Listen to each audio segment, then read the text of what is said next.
Hi everyone, welcome to Now This Live in the 11 o'clock hour on the East Coast. We have some major news. It looks like Democrats have retaken the House of Representatives, so they will have a majority under the next 2 years of President Trump. And I think, as we've been discussing and we'll discuss in more detail, they are going to use that power to try and oversee, or actually have oversight on a lot of his policies. In other news, worse news for the Democrats, unfortunately, Andrew Gillum has just conceded the Florida governor's race to Republican candidate Ron DeSantis. It was an incredibly tight margin, came down to a very tight vote. And I think an important thing to remember as we talk about this is Ron DeSantis is not just another Republican. He ran a very racist campaign against Andrew Gillum, which we all saw. So joining me now to discuss these latest results is Judd Legum, the founder of Popular Information, Carolyn Fiddler, the communications director at Daily Kos, and David Rothschild, pollster and founder of PredictWise. Just to start it all off, let's get your immediate reactions to Dems taking the House. Well, I think it's going to be a different political world. We've lived for 2 years of total Republican control of all the levers of power in Washington, and a near total ability of Trump and the Republicans in Congress to seize the narrative. And now Democrats are going to have a lot more ability not only to investigate Trump and put a check on him in that way, but also, whether or not it becomes law or not, put forth a legislative agenda, pass things out of the House, show an alternative approach to governance, and I think that's going to be a pretty big deal. Yeah, absolutely. How about you, Carolyn? Yeah, I mean, their ability to conduct investigations and their subpoena power, plus being in charge of ethics and oversight, those are the two main things that Democrats will actually be able to do. It's really huge, and even if we're not seeing the numbers that people were necessarily looking for in terms of a major blue wave, I think the fact that they retake the House is hugely significant, both for them politically, but also because they've already promised they're going to investigate Trump and his administration on a number of levels. There's going to be a number of investigations announced in the coming weeks. Right, and where Democrats are picking up these seats is also significant. Flipping the second congressional district in Virginia is remarkable. Yeah. It's a very heavy Navy area. It's known to be traditionally very conservative, and if areas like that are moving in Democrats' direction, that has big ramifications for the party for the long term. Yeah. And look, you're looking at a massive popular vote win. So we're looking right now at the Democrats up 8-9 percentage points nationally. This is a huge amount to be up. We haven't talked that much about gerrymandering here, but gerrymandering is both the fact that there are people who live close together and are tough to break up, but then there's also, the malicious gerrymandering, and that's something that makes a difference here. The Democrats are not going to see a blue wave number of like 240 or 250 House members, but they certainly are seeing a blue wave number of people voting for them. Yes. They just weren't getting across in all of the right places in order to get a massive number of seats. That being said, as we've talked about and you said, obviously there's a huge subpoena power and the ability to do oversight. I also think they have a possibility to try some legislation. Some that will clearly not pass the Senate, such as Medicare for all, or whatever that means, the idea that anyone at least an option to buy Medicare, something like that, that will make it a very concrete and meaningful as you move into 2020. Yes. And you can also look at some compromise legislation that has the popularity to pass even in a 55 or 54 Republican Senate, such as maybe comprehensive immigration reform or possibly some election reform, things that have passed the Senate in the past, passed Republican Senates in the past, and Democratic-Republican combined votes, but couldn't get past a Republican House only because of the Hyde Amendment, or Hyde Rule, which basically says even if it's a popular thing, they won't bring anything up in the Republican House that doesn't have a majority of the Republican members backing it. Speaking of gerrymandering, yes. Results are starting to come in for state legislative races. Okay. The results are coming in at a trickle, but things are good. Democrats have picked up a handful of seats here and there, and I am really heartened by the early returns. Great. David, why don't you walk us through the latest on the whiteboard? So as we just said, it looks pretty apparent at this point that the Democrats will take the House. We came in with about 208 seats looking good for the Democrats, about 194 seats looking good for the Republicans. Very few of these have gone. A few, like New York's 11th, did jump from a lean Republican But for the most part, what you're seeing is the Democrats are starting to really pick up steam in these toss-up groups. And so we're looking at, maybe 225, 230 seats, which means they're going to get a good chunk of these 33 toss-up seats. We look over at the Senate. This is not looking good for the Democrats. They came in with just 23 seats, the Republicans 42 seats. They picked up a lot of really tough locations before the races even started voting, right? So a bunch of these places that Trump had done well in the upper Midwest, including Ohio, Pennsylvania, Wisconsin, Minnesota, Michigan. These places, we already called them before the election night, and so that is something for the Democrats to take home. New Jersey and West Virginia. Now, Montana and Nevada came in leaning blue. They're still leaning as the votes are coming in, but the main toss-ups of Tennessee and Florida have already gone Republican, and Missouri and Arizona are both leaning that way right now.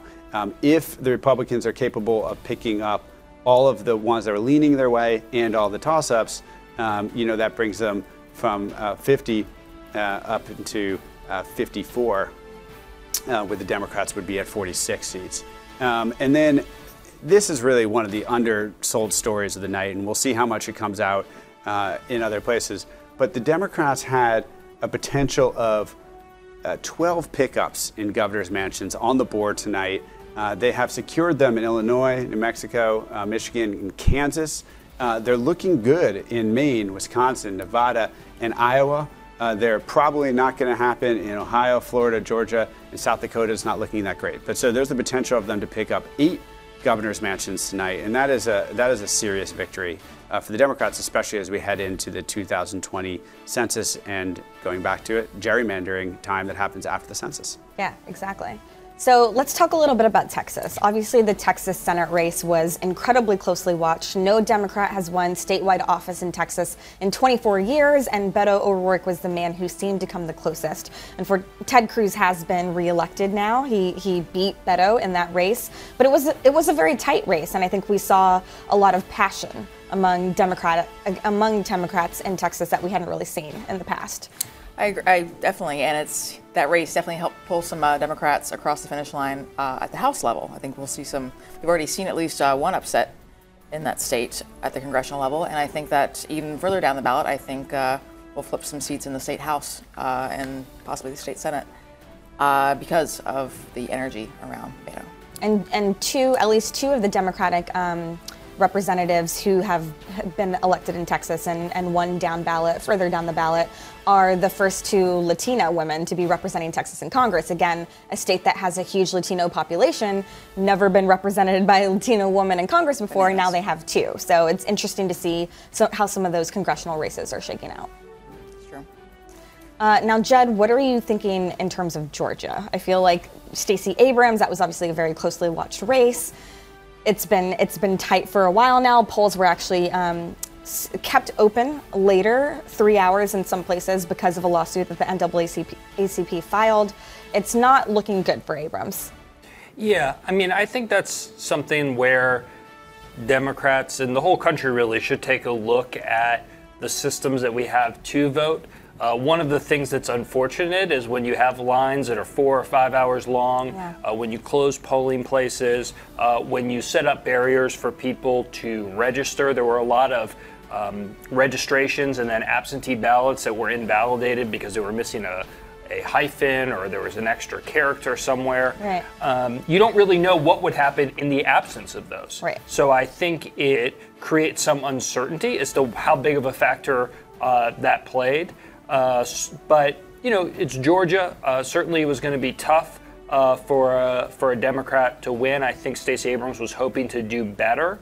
And I think there's probably a variety of factors that went into it, but it's not one of the places where Democrats have performed as they were hoping. It seems like it's really the Midwest where some of these victories are coming from.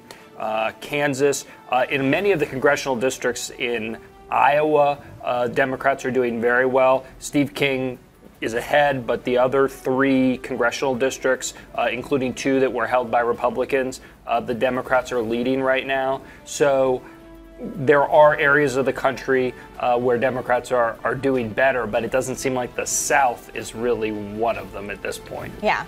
Speaking of Kansas, Chris Kobach lost I know y'all talked about it last hour, but I'm just so excited. No, I mean, that was a major surprise to me. And I'm interested to see like what the total votes end up being and just like the details of how that race really shook out. Well, and 2 years ago, Democrats flipped to 12 seats in the state legislature there. Like something's happening in Kansas, possibly. And so we'll see how it shakes. And we've already, you know, flipped seats there congressionally tonight.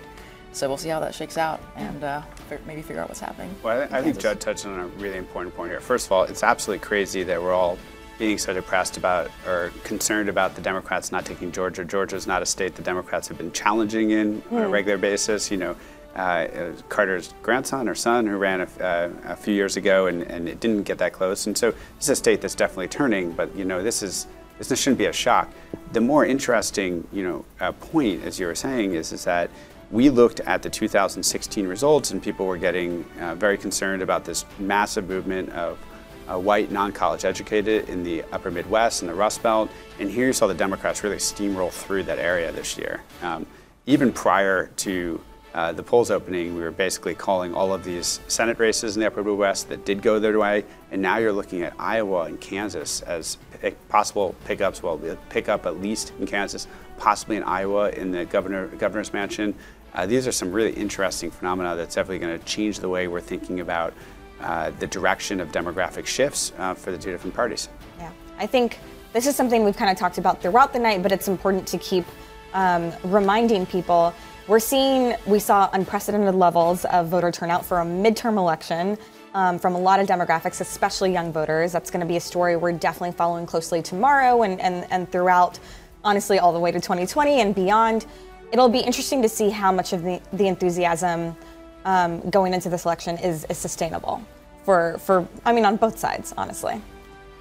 Yeah, and I think in certain areas, I do think it's important to recognize that Trump has the ability to energize people and turn people out. I mean, certainly he helped some candidates, especially in the areas where he's popular, and I think that's a phenomenon that's likely to continue into 2020. Right. And I think Trump has the political skills and the willingness to do whatever it takes to get there. Yeah. And it's going to be a challenge to match that enthusiasm. I think when you have a really strong candidate, like Beto wasn't successful in Texas, but he was a strong candidate, right, you're able to make some progress. When that race, when all the votes are counted, the Democrats will probably do better in a statewide race than they have in some time. Yes. And I think that's because you match the enthusiasm. But it's a challenge because there is going to be the enthusiasm on the other side as well. And that's why I think you see some variance in how these races are shaking out from state to state. Yeah, I spoke to some people in Texas who said no matter what happens, and now we know what has happened in the Texas Senate race, Ted Cruz won his re-election, Beto has made it cool for people to identify publicly as Democrats again, or at least made people more comfortable with it. So again, it'll be interesting to see what the long-term effects of that movement is. Now, just to wrap up, on this stream, we will be live all night, coming to you from the field and again from the studio with a little more analysis. But some of the firsts that we've been following here in New York, Alexandria Ocasio-Cortez is the youngest woman ever elected to Congress. We carried her victory speech shortly live a little while ago. You can find that on Now This Politics. And I think this is exciting as well. Deb Haaland and Sharice Davids become the first Native American women to serve in Congress. We're talking about First Nations, but in 2018, they're actually getting their first just now. So we'll be following those results very closely, and we have profiles of them that we'll be sharing on all of our pages. Thank you guys so much for joining us all night, and thank you for tuning in. Make sure you stay tuned to Now This.